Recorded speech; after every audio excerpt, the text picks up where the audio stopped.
Ayan, magluluto tayo ng spare ribs with Dijon mustard and honey.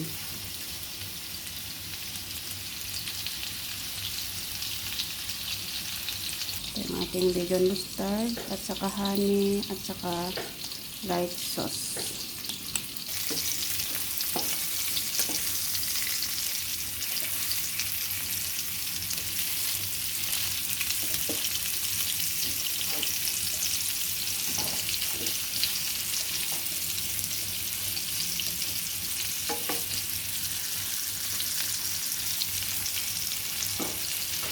Ito po siya.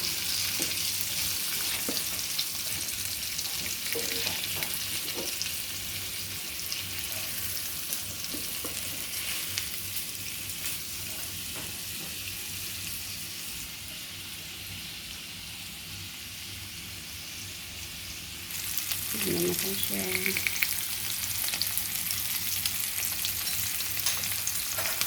Lagyan tayo ng konting tubig. Ayan. Ayan na po. Ito na siya. Lagyan na natin ang ating Dijon mustard. Ayan. Ayan na po ang ating spare ribs. Ito ng konting tubig. Ayan siya. Ayan siya. Lalagyan din natin ng kanin. Kain po ito.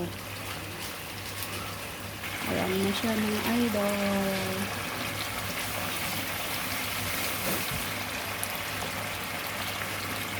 Lagyan din natin ng parsley. Ayan.